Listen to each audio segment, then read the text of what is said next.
Hello, everyone. We'll go ahead and get started as people join the room. I'm Max Skelton. I'm the director of IRIS, which is a policy center based at the American University of Iraq, Suleimani. IRIS conducts mostly donor-funded research and policy dialogue on Iraq and the wider region. And we also do a lot of capacity building and student engagement, and please feel free to reach out to us if you have any questions about our programs. Today we are discussing sand and dust storms in Iraq and the Middle East. We do have translation and إذا تريدون عربي يمكنكم تضغطون على رمز الكرة الأرضية في أسفل الشاشة. Yeah, if you have any issues with translation, let us know. We have a very distinguished panel of experts from different backgrounds to discuss this topic today. We have Azam Alwash, who's the CEO of Nature Iraq, Zainab Shuker, who is a climate change fellow at IRIS. She's also a professor. We have Peter Schwartzstein, who's a global fellow at the Wilson Center, Maha Yassin, who's a researcher in the Planetary Security Initiative connected to Klingendale. I'll just go ahead and start off that, this topic is one that right now is of real practical, existential, and health-related concern to everyday Iraqis. And so we really want to try and come to an understanding of some of the core issues at play. Let's start with just the question of causality, and we can think about causality from a number of different angles, so that we don't have just sort of a simplified answer. Let's start off with Peter.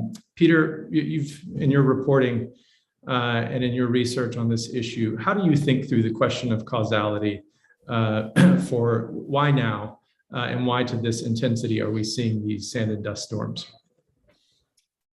Sure. I guess at the heart of your question is, are sand and dust storms actually getting worse? And that perhaps is something we can get to a little bit later in the session itself. However, a lot of this, I will perhaps start off by talking about the ways in which collapsing agriculture is playing into the dust and sandstorm dynamic. As most people listening in are likely acutely aware, agriculture in Iraq and Syria and practically every other regional state is in fairly dire straits. Now, there's a pronounced climate angle, and I will perhaps leave it to one of the other speakers to talk through that part. However, a lot of this is grounded in reasons that have nothing to do with climate change, have nothing to do with environmental degradation. The agricultural system in Iraq, as in Syria, as in Iran, is largely contingent on the state providing most inputs, seeds, fertilizers, things like that, to the farmers. And certainly with grain staples like wheat, the state in turn buying back from the farmer the crops that they've produced. Now, in ordinary kind of quote unquote ordinary circumstances, that's a system that functions somewhat well. However, in recent years, the inefficiencies in the system have become so ingrained. The cash flow at times of the Iraqi state has been so iffy that farmers have not been able to secure the things they need, the fertilizers, the seeds from the state, and they haven't been able to secure timely payment from the state for the crops that they deliver to the government silos. And that has contributed to a significant decrease in the cultivation of large swathes of land, particularly in the kind of rain-fed agricultural belt of central and northern Iraq. So among the many, many underlying reasons of sand and dust storms are a kind of general decrease in the amount and the quality of vegetation. And to look for one moment at the non-climatic reasons behind that, it's because farmers just haven't got the money to sow the land. Thanks, Peter. And I know, Zainab, you're interested into the political economy side of things. And I think given that Peter has highlighted, just pure lack of cash flow in the agricultural sector as being a contributing factor. Maybe you can connect this with some of your findings and work on this. Yeah, of course. I mean, I definitely agree with Peter with everything he said.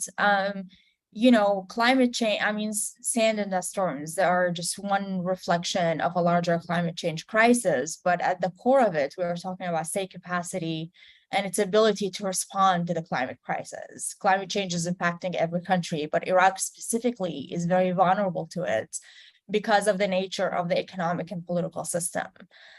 So the way the political structure is organized in Iraq, we are talking about a hybrid state where you have political actors thinking very short term with very short term goals, and their survival and their legitimacy is depend on the continuing investment in the energy sector rather than anything else, whether it's the agriculture sector, whether it's like the outdated irrigation systems, investing in supporting farmers and so on.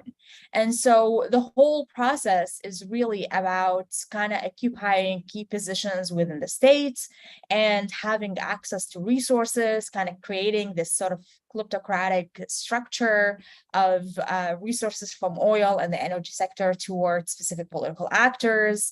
And so what happens is you're going to end up with these different hybrid actors really bringing their own people, every new government, and you not having bureaucrats, individuals who are specialized into these issues, who can really address the outdated systems that we have, or to invest into the agricultural sector. And once the government ends, a new government show up, and there's no continuation in one project from one project to the next. And so what we have here is sort of a structural problem of just focusing on the oil industry and just kind of investing into that. And you have a political structure that's not designed in terms of capacity or interest to really invest into the, agriculture or the irrigation systems, which is worsening climate change. And as a result, undermining sort of the green covers, undermining local vegetations, increasing droughts, which is in its own right leading to sort of increase in frequency and intensity of dust storms and dust and sandstorms in the past couple of years.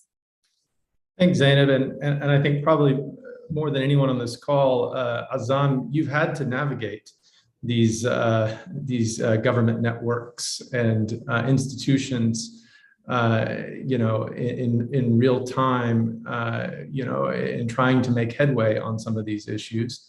So I'm sure you can sympathize with what some of Zainab is saying.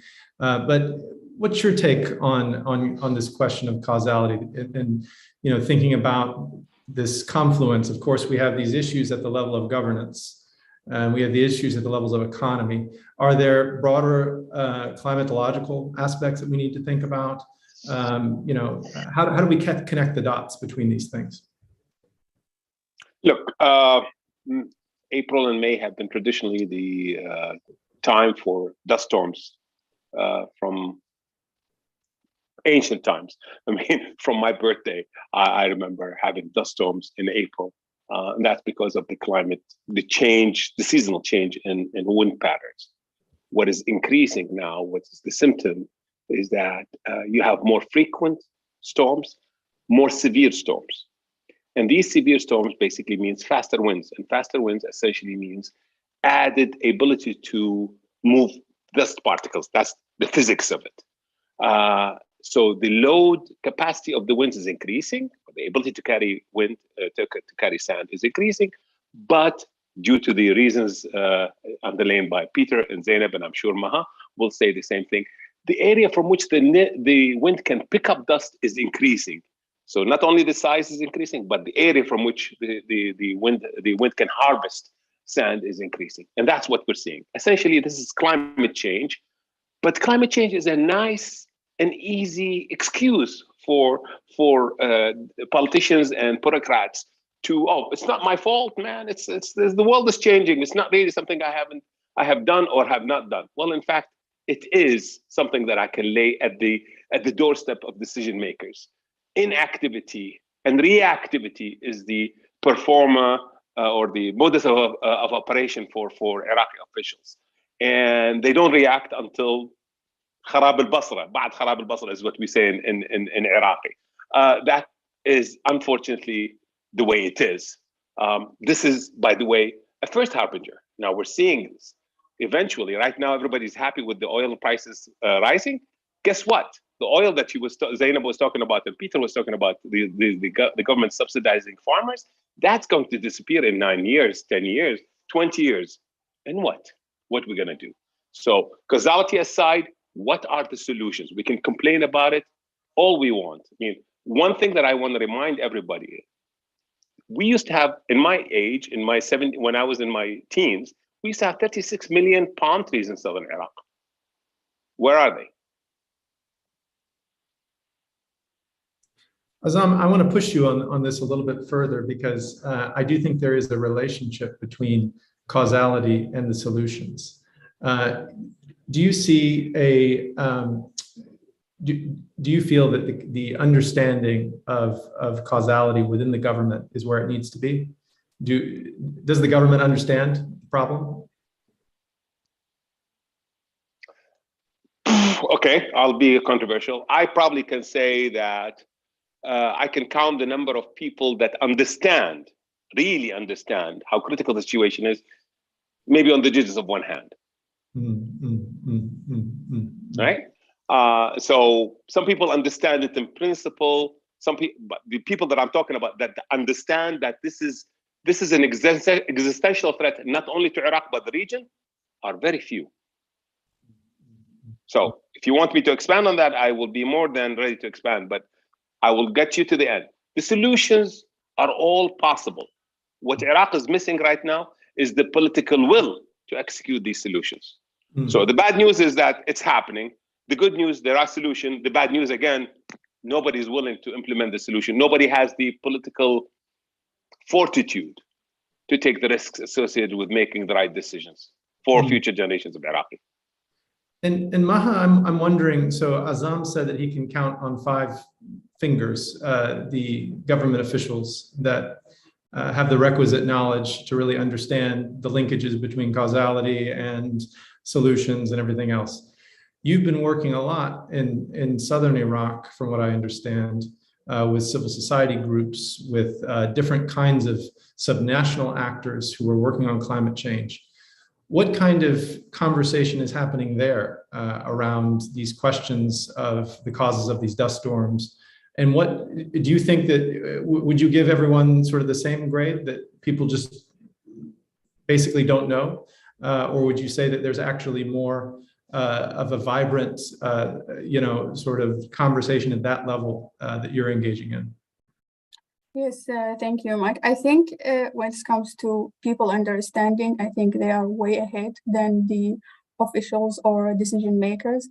The civil society organizations working there, they have been lobbying or trying to reach to decision makers on what is happening on the ground. The intensity of these sandstorm is way bigger in the south, and it's not a new phenomenon for us in the south. This has been happening for a decade, as Azam said, and it's like Iraq in 2021. Iraq is witnessing its second driest season in 40 years, and the water flow is also within like the last 40 years is also decreasing by 30 to 40%. So we are in a very extreme dry conditions that Iraq is witnessing, and this is what is leading to land degradation and severe drought and desertification. These are like, if we are back to the causality. But then, do the government see this? See the severity of the issue? This is the problem that we're facing, and the civil society in the south is facing. Are they included in the decision maker processes? Like, I heard a lot of the civil society and also like local government officials telling us that they are marginalized by the central government from putting solutions on the ground, and there's also a limited resources that they can work with. The civil society, they have greening campaigns, they're trying to raise awareness about the issue, but they're still limited by the sources that they can implement on the ground. And Maha, just one quick follow-up, since you're on the ground in these communities doing this work. If we move from causes to consequences a little bit, what are you seeing? We know obviously that there are cascading effects when it comes to health, that are quite severe. The intensity of these dust storms is both caused by deficits in the agricultural sector, but it also exacerbates those very deficits. And so it becomes kind of a vicious cycle. Give us a sense of what you've seen in terms of the consequences of these dust storms. So for ages, we've been always talking about how the farmers are affected by these sandstorm, but like the severity of the dust and sandstorm are also affecting now urban centers. So now this is like another group of people who are also affected severely by this issue. We all have people are like delaying, let's say, their economic activities because of this. So there is losses on this level. People actually thinking of also leaving the cities. People were, for ages, we witnessed a movement or migration from the rural area or like the farming centers to the urban centers. But now the people in the urban center are also trying to find ways to leave the city because it's becoming inhabitable anymore. So this is like the long-term consequences that we are going to witness in the coming years, that cities are now not able to accommodate the newcomers from the farming communities, but also the people themselves are unable to live in the cities because of this sandstorm. And of course, as you said, there is like health consequences. There is accidents happening because of sandstorms. Or people are delaying, like the economy of the country is severely affected during this. The schools had to close. The employees have to stop working. So all these kind of like small consequences will lead eventually to frustration. And is the frustration growing? Like in 2018, there was a security problem. And this is what we are anticipating. I've seen hands up from Zainab and Azam. Zainab, what was your intervention? I just wanted to add in terms of, and I can talk about the economy a little bit later, but in terms of what I've seen, in terms of like how political actors, whether they understand anything about climate change, the reality is not really, and there's not much, and we need more. And when it comes to civil activists and when it comes to the average individual, the question of climate change is still it's still a mystified topic. It's still not quite clear to the population. People are dealing with daily grievances, but oftentimes they are not connecting their own daily grievances to climate change, right? So they're dealing with questions of unemployment, they're dealing with poverty, they're dealing with health issues, etc. But it's not necessarily connected to climate change for the average individual. And even within the civil society groups, there are a few groups that are doing really amazing work, but it's not enough. Oftentimes when you speak with activists, they will respond by saying, well, there are more important and pressing issues that we need to worry about, like security issues, etc. The problem is these issues are related to climate change as well. Whether we're talking about economic degradation, whether we're talking about security, whether we're talking about corruption, political instability, these are not separated from climate change.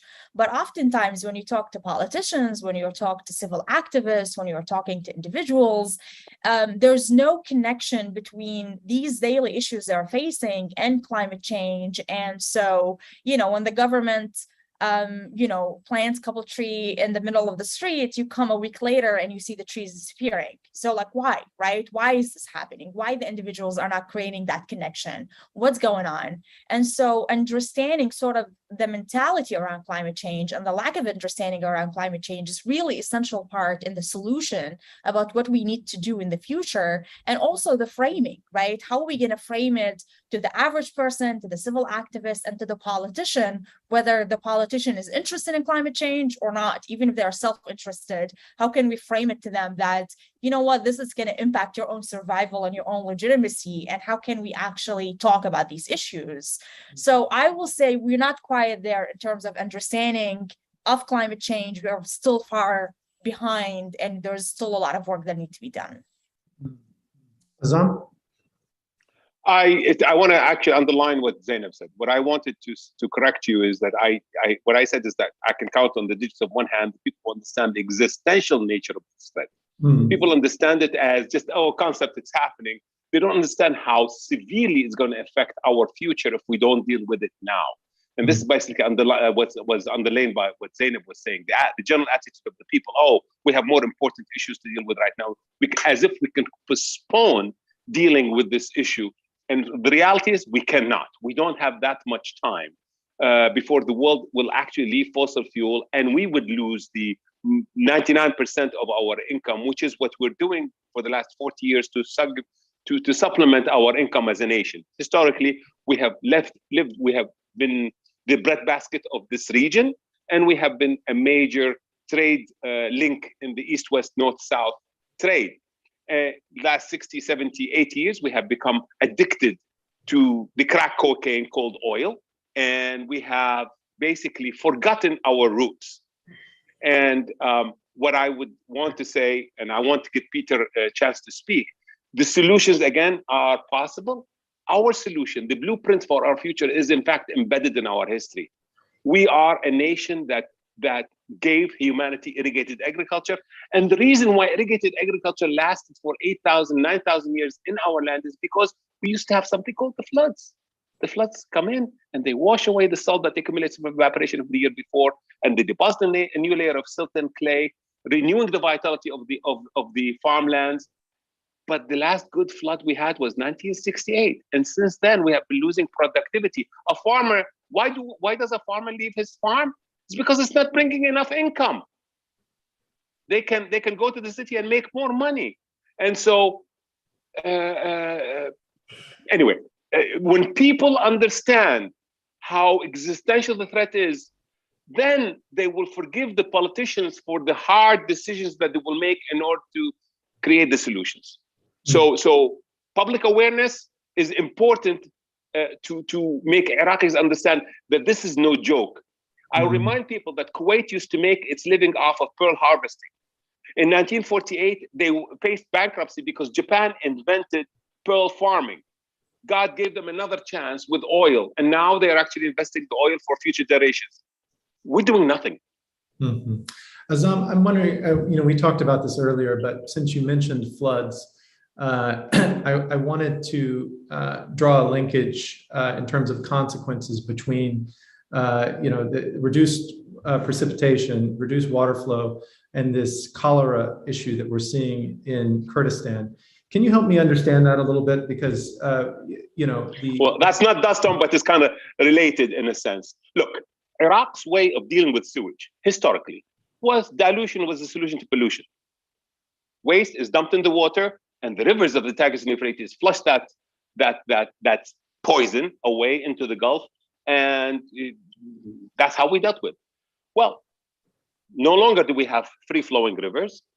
Moreover, we have less flow than we used to do.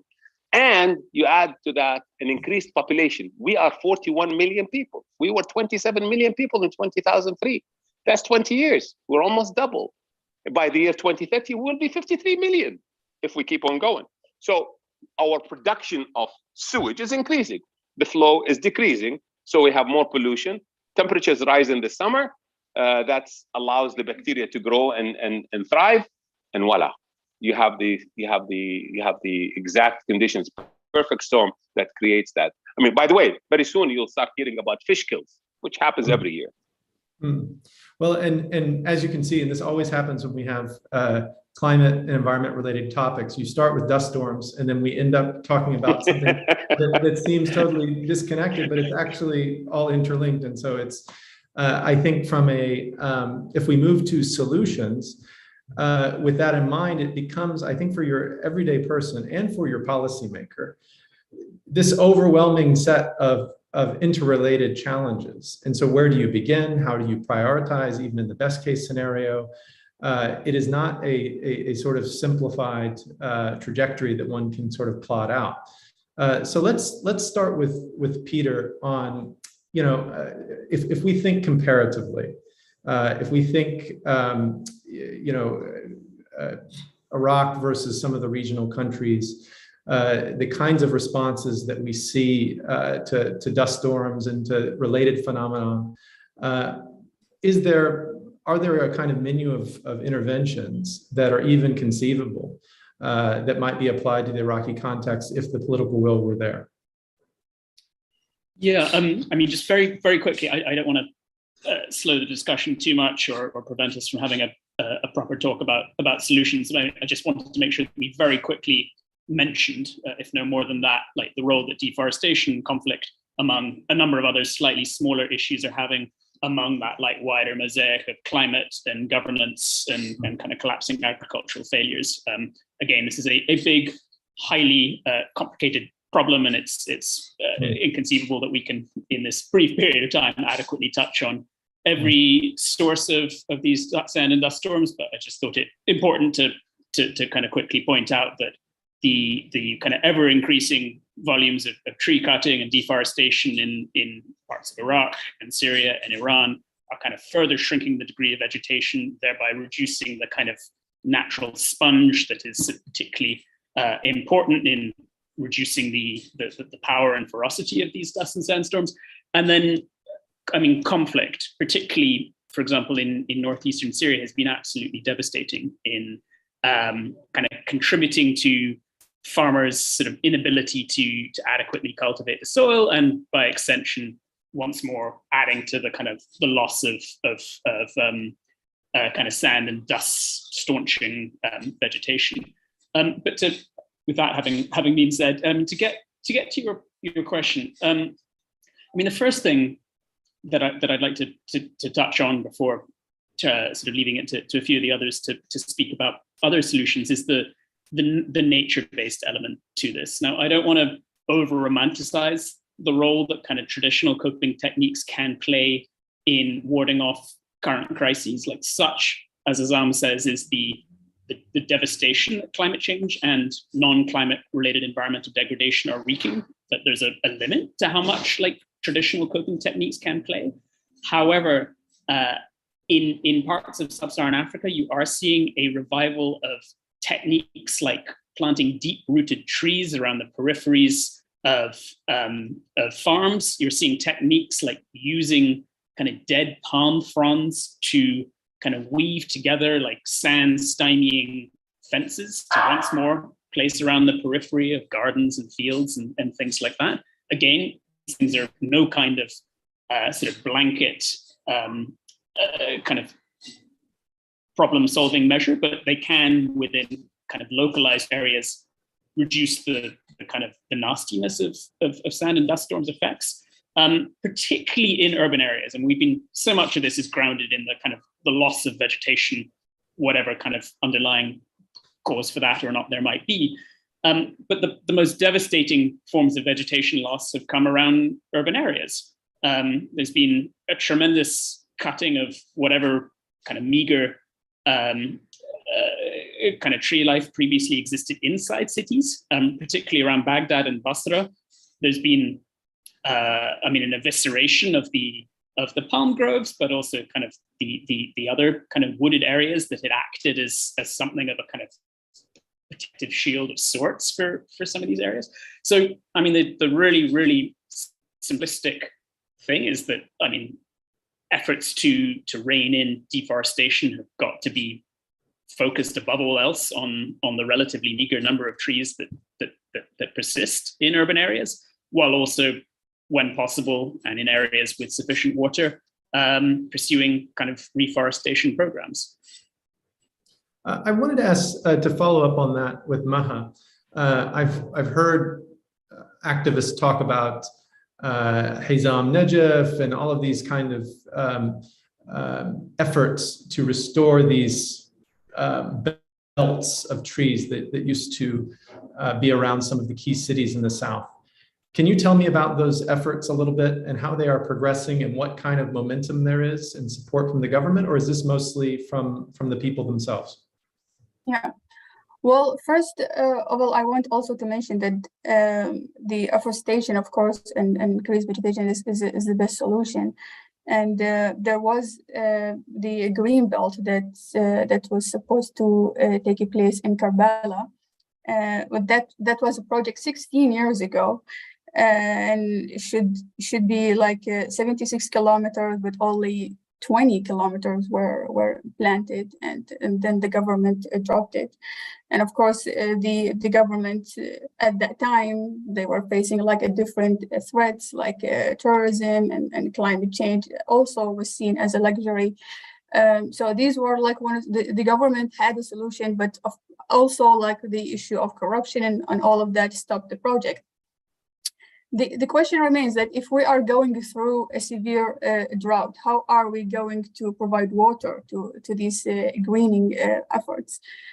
All these, like once this sandstorm increased in intensity last couple of months, we saw a lot of these initiatives by activists, by public or like popular people on social media, and also some religious authorities. Like everyone put their plan to do something on the ground, basically increase vegetation. But how are you going to provide?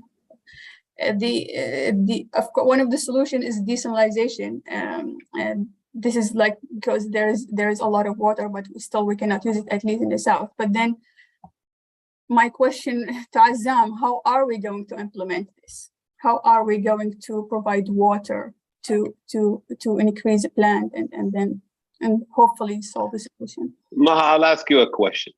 Yes. Why do trees in nature live without irrigation, and trees that are planted need water to be irrigated to live? Sorry, again? Why do trees in nature live without irrigation, and trees that are planted need irrigation? I'm not gonna. Okay, this is the solution. The solution in groundwater, right? The question is supposed to make us understand that nature has already solved this problem. Okay, so we need to have belief in nature. We need to give nature some space to breathe so she can actually heal herself. Trees, when they are a seed or a seedling, have enough energy to throw their roots or rootlets into the underground, looking for the moisture, for the vadose zone. And once they find that, they can live and push and live. Trees turns out to be as lazy as human beings. If you in fact provide water twice a day at the surface, the roots will stay at the surface. So by irrigating trees, you're actually encouraging the genes that are lazy to stay at the surface. So what we need to do is actually learn from nature and allow trees to look for the groundwater and live. We need to plant indigenous species, palm trees. Palm trees don't mind brackish water. Palm trees can live in brackish water. That's why they are in the middle of a desert, in the middle of oases. They can live on that. In the north, in Kurdistan, you would need to plant native species there, like walnut and oaks. But in the south, we should plant them in a way that will encourage the seedling to go into the ground. Now, we have groundwater in Iraq. Most of it is brackish, I agree, because in fact that's the problem with our soil. Our soil is gypsum, and so but the palm trees will live when you don't expect it to live. And so what I'm suggesting here is, depending on the government, to go plant a belt and make sure that it's irrigated is basically useless, because we have tried that several times in the past, and we know that government loses its funding because it's dependent on oil, and sometimes the budget disappears. So what we need to do is use nature. There's something called cocoon planters that actually would give enough water for the seedlings to live for 2 years by drip irrigation by wicks. It's too complicated. Go look up cocoon planters, and you will see from Google how that's done. You plant them, and even if you succeed only 80%, right now they're saying that the success rate is 95%. But even 50% success rate is fantastic, because all you have to do is do it once and leave it, and then nature will take care of herself eventually. You can come back in a year and see which seedlings did not succeed. You go plant it again, and then eventually, over 2 generations, you have created a belt of not 36 million trees like we used to have in the 70s, but billions of trees. So, what am I saying here? Learn from nature and have faith in nature. She can heal herself. Just allow her time.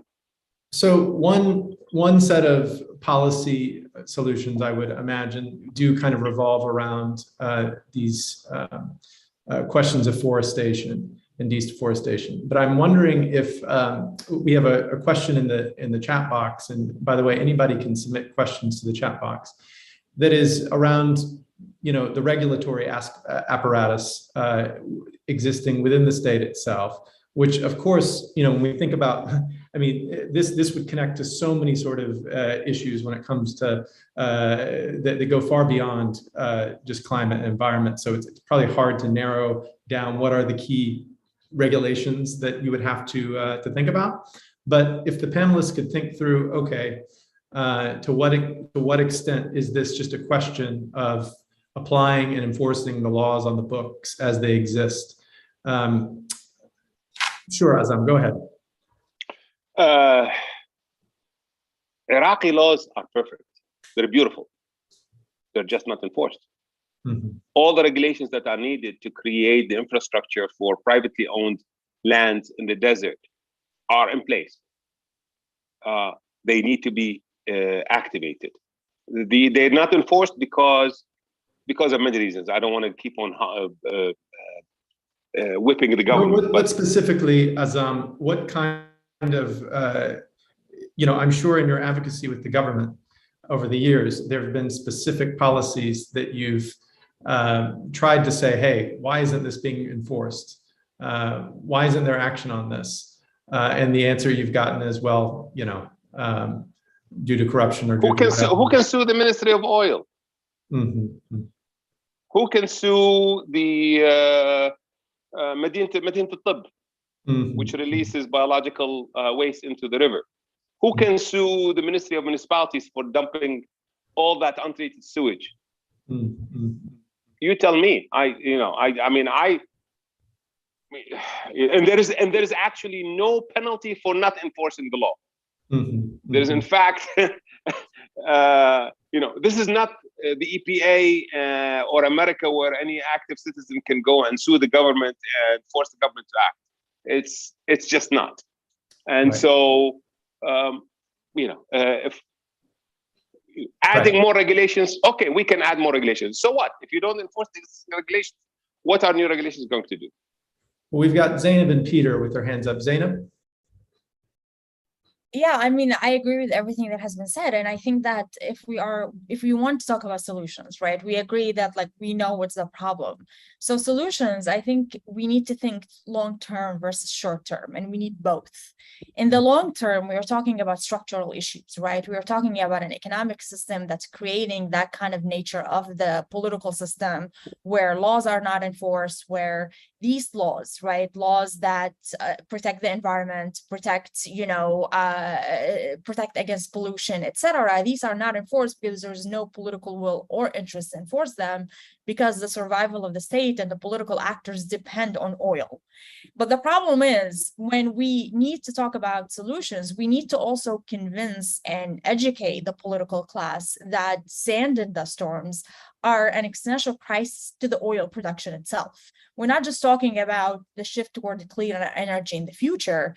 We're also talking about the fact that increase in frequency and intensity of dust and sandstorms going to impact production on the fields themselves. It's going to impact transportation. It's going to increase the cost of fixing and cleaning equipment.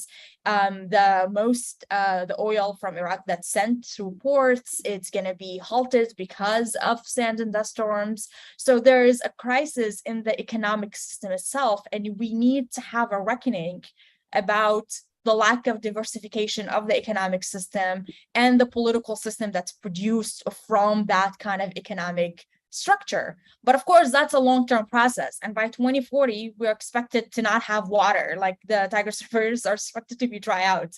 So this is a long-term process.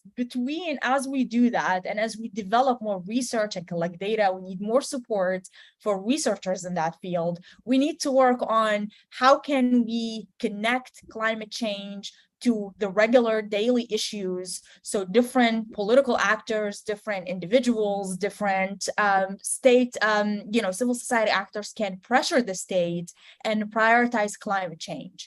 We can say that we need to plant trees, right? But again, from my field work, the government, they're planting trees and they come a month later and the trees are gone. The people took the trees. So the question is why this is happening.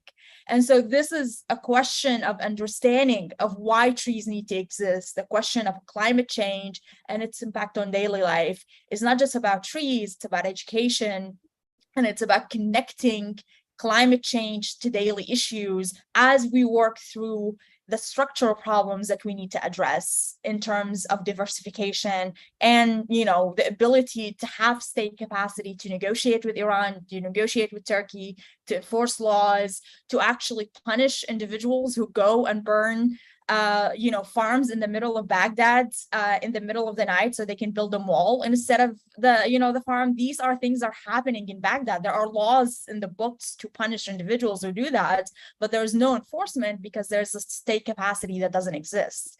So we need to negotiate the long-term process of reckoning with the political and economic system, but at the same time, we need to work on educating and demystifying the problem of climate change to the average individual and to the politician and to the civil activist.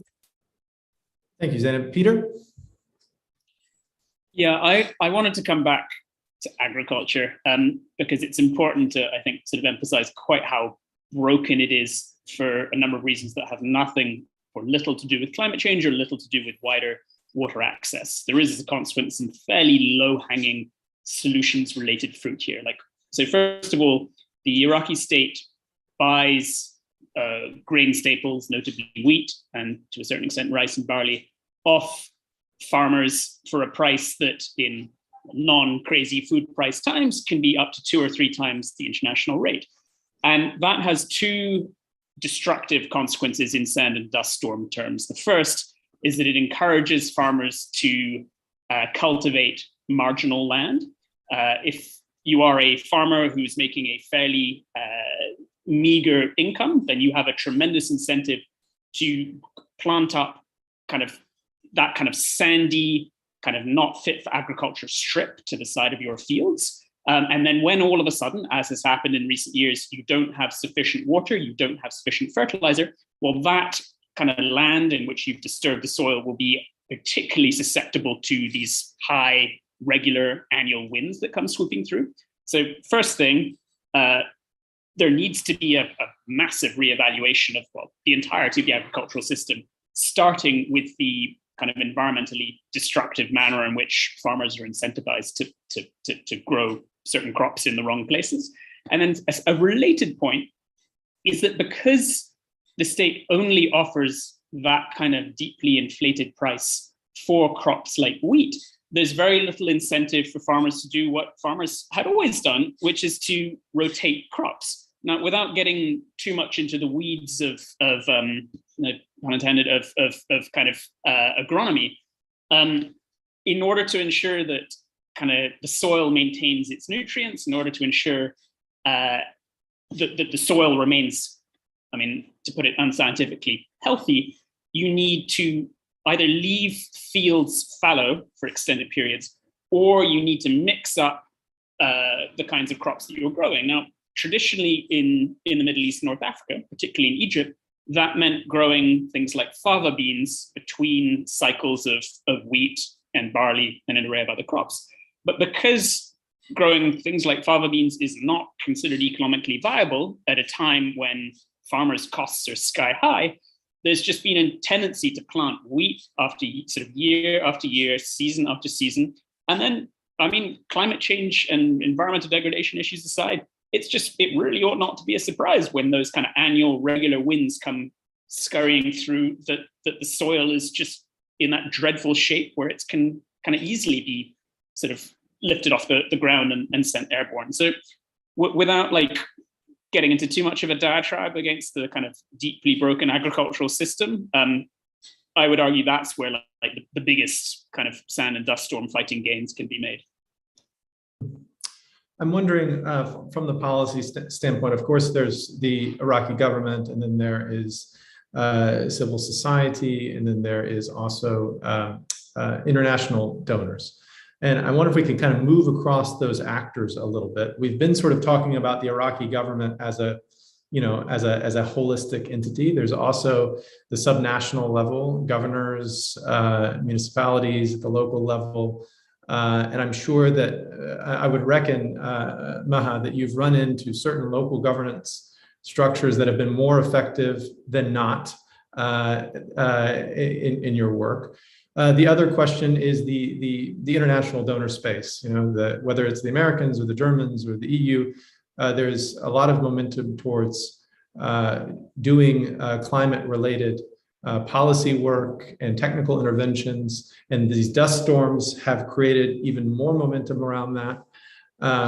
And so there's a lot of attention towards, okay, what can we do with the interconnected issues, whether it's water and agriculture or what have you. So let's think about those different sort of levels of actors for a minute. Maha, could you give us a sense of what you've seen?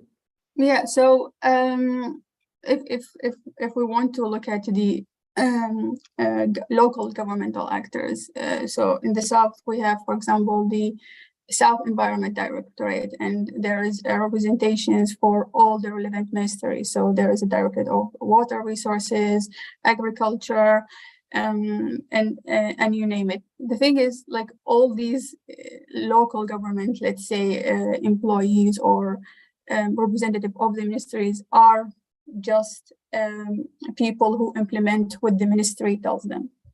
And this is what they basically convey to us, that they are unable to implement their own plans. They are unable to even use the budget that was allocated for them to implement the projects that they planned and they foresee as like helpful to mitigate the impact of water shortage, pollution, and desertification. So this is like on a local level, governmental level, that their action is limited by regulations by the central government. When it comes to international actors, of course, international actors want to work with the civil society, for example, or with the local government. What they always complain of is capacity issues, and to some extent also corruption if they want to collaborate with the governmental institution. And maybe like I'm not accusing everyone to be corrupted over there, but the reputation that built on over the years, that there is the government institution do not deal with the funds in a most a useful way to the population, to the project, had created this kind of conception that they are not going to put their money with the government. They need to go to the civil society level, and with the civil level there is a capacity issue, especially toward the South. There are only few actors on the ground working on these kind of issues, and they still need a lot to learn. They need to be connected with other regional initiatives, so they will be able more to implement bigger projects. And Azam, I'm wondering, since you do a lot of consulting for the government and for international actors. I mean, what of course all of us also know is that in the international donor space, a lot of times donors have no idea what they're doing. Or they need, they may in some cases blame local capacity on the fact that they actually themselves have really no clue what they're doing. How do you, sort of, given how interconnected these policy issues related to dust storms are, where do you even start with donors that are interested in making a kind of, reasonable investment in technical solutions that can actually be somewhat effective, whether we're talking about agriculture or some of the other water management kinds of interventions? Hard question, Mac. Well, first of all, Iraq is considered to be a rich country, so the traditional method of aid are rather limited, at least by the regulations of the West. What we need is actually transfer of technology. What we need is help in making the Iraqi decision makers that status quo ante is not an option, right? That we need to act. Peter brought a brilliant example of a policy that was set in the 1990s when Iraq was under sanctions and the price of supporting farmers was nothing but paper and ink. Yet the policy sits today when the Iraqi dinar is actually worth dollars. And there's just momentum that this policy does not change, when in fact we should be adopting no-till agriculture, as he said, crop rotation. What we need to do is, the Iraqi farms are very small. Okay, so I'm going sideways here on you, but you asked me about international donors. What international donors can do is actually help Iraq with next stage of technology, with the transfer of the next stage of technology, hydrogen cells, remote sensing, all the stuff that the West is way ahead of us because our education system has basically lagged behind in the 70s. That the stuff that's being taught in universities is yesterday's technology, not tomorrow's technology. That's where they can get the biggest bang for the buck. Of course, Zainab alluded to the idea that the Tigris is going to run dry. The Tigris is not going to run dry. We're going to have a big deficit. Yes, our studies indicate that we're going to have 10.8 billion cubic meters annually of deficit between demand and supply. That implies that we need to change method of irrigation, and that you already heard Peter mention the solution, that in fact we need to modernize irrigation, change the method we support the farmers, and that will take care of that deficit. There's also the fact that the Iraqi government continues to operate an infrastructure that was designed at a time when Iraq had plenty of water, and they just has not caught up with the new facts. Why do we still move water with gravity? That should be seized. We should actually move water with pipes so that we can waste a lot less water than we used to do. Where the West can help is by helping Iraqis modernize their method of irrigation. They can help at the high level, and also can help activists. Right now, in the people that have joined this webinar, I'm sure there is a lot of activists. In fact, I just answered a question from an activist. These activists are a treasure for us. What we should do is use them to spread the word about the critical nature of this danger. Do Iraqis understand that the rise of the Gulf water is going to result in losing a quarter of Iraq? Do they understand that Basra and the Fao could be underwater? Do they understand that the marshes that are sweetwater marshes will become saltwater marshes? I guarantee you, few Iraqis understand that that's in fact a real danger, and not that far behind, 30 years from now, I'll be dead, but Iraq will still be alive. But we will lose a portion of southern Iraq to high groundwater, to high seawater. And our key to allow the politicians to make the politically hard decision is to educate the public so that they can actually push up. Environmental awareness in the United States did not come up. Nixon did not sign the EPA law because he's a nice guy. He actually signed it because there was pressure to improve the environment when the rivers started being on fire with the Love Canal and all of that.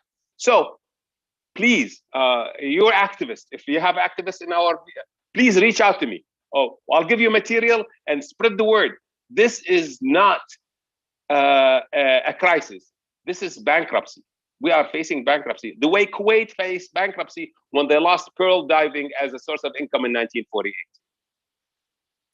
Well, and I think just noting one question in the chat, somebody basically saying that there is sometimes every now and then some interventions on, say, desertification that might be effective to a degree, but then there's a lack of sustainability and no follow-up, and that whatever's been done for a year is then left, ihmal al-idama. I think that means lack of sustainability.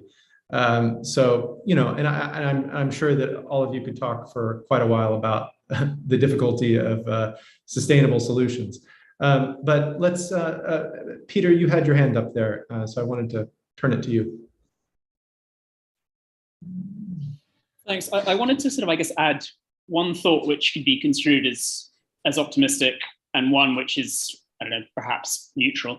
The optimistic one is that I don't know, some of you might have seen that a few weeks back, Iran, Iraq, Kuwait, and Syria all sent representatives to a gathering in Kuwait centered on this shared enormous dust and sandstorm problem.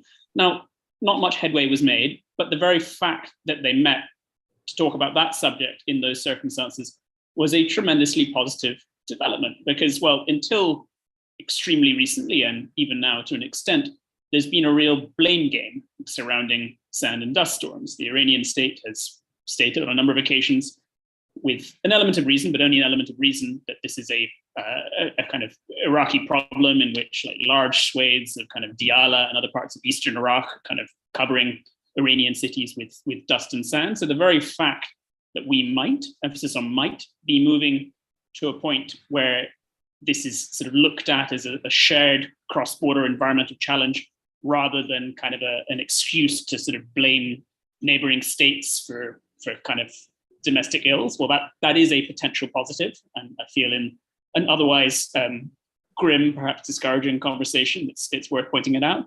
The neutral one, and this is something to go back to the subject of climate change. So I've had a number of discussions with meteorologists in recent months about dust and sandstorms, and they all make the point, and I mean, Azam mentioned this early on, but I think we've got to go back to it, that so much, in fact, almost everything in some circumstances boils down to wind. So even though in North Africa, you've got many of the same circumstances as you do in the Middle East, kind of ever decreasing vegetation, troubled agricultural systems, from an environmental perspective, varying degrees of misgovernance. In that part of the world, it looks as if sand and dust storms are actually decreasing in potency and perhaps in frequency. Why? Well, because winds are not quite as strong and haven't been in recent years as they were beforehand. So you can have every other kind of condition in which sand and dust storms can thrive. But if winds are kind, or in this instance, unkind, then you're going to end up with a very different kind of problem. And the challenge here, and this is why I perhaps say it's a neutral observation, is that winds, from a meteorologist or scientific perspective, are one of the absolute toughest variables to measure.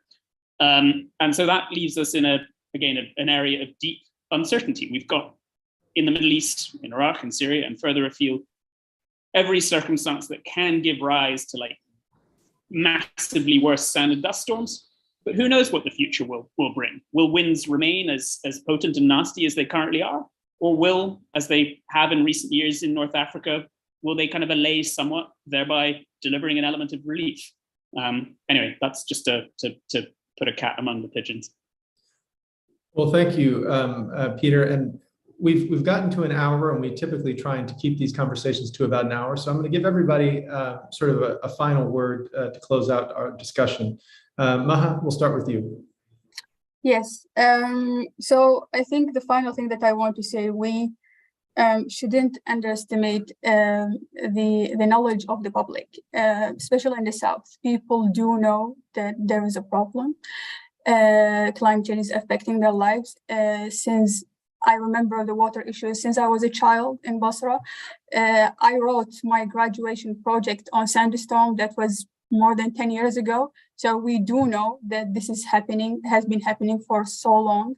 The thing is, when people started to say something about it, when the frustration reached its level, when they protested, they were silenced, they were oppressed. And this is the problem that we're dealing with. Until this moment, activists are under the surveillance of security individuals who are preventing them from doing more than what they're actually doing now. So please do not underestimate the people knowledge. We understand the problem, but we are unprotected. Thank you, Maha.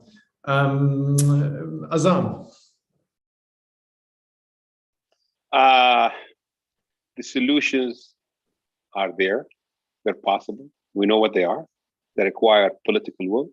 The political will does not exist at this point.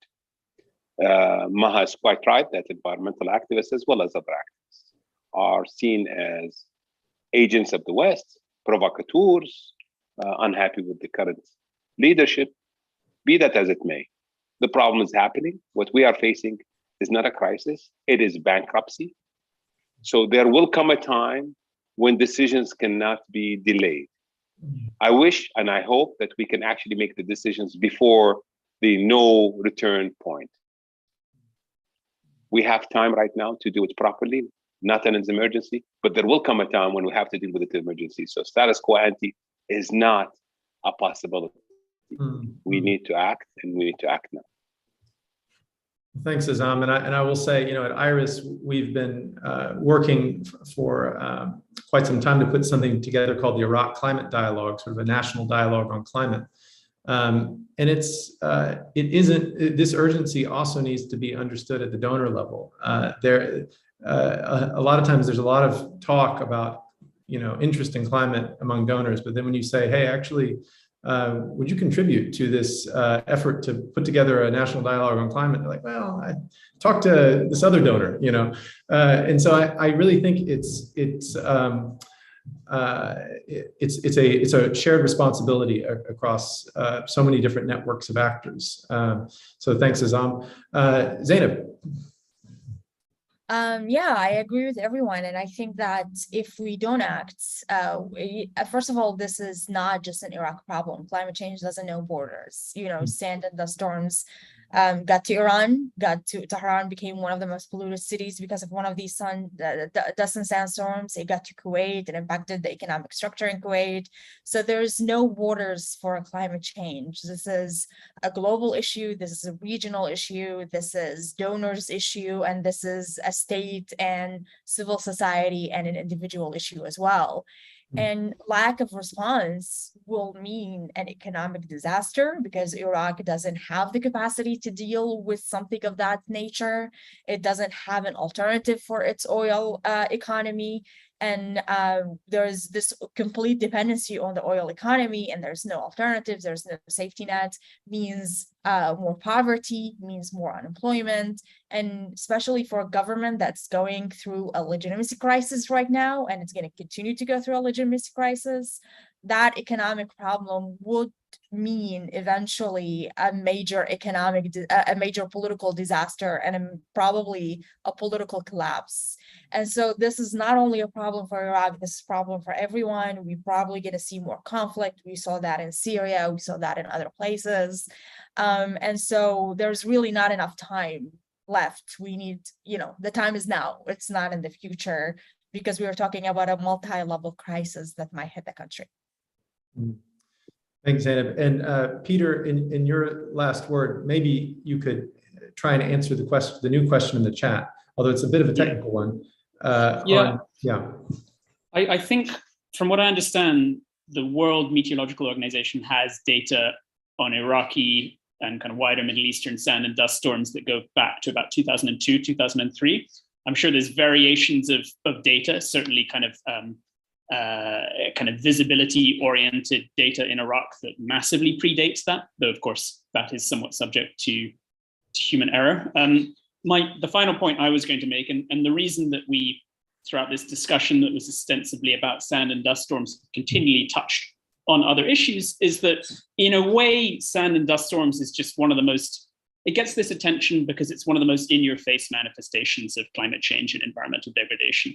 And yet, it is in some ways kind of a again, it can be difficult to say this given quite how debilitating they can be, but in some ways it is a relatively small problem compared to the kind of rampant water mismanagement and possible water scarcity that will strike parts of Iraq to ever greater degrees in the coming years. So if this can be used because of the sheer arresting nature of sand and dust storms to draw ever greater attention to wider climate and environmental concerns, well, that's terrific.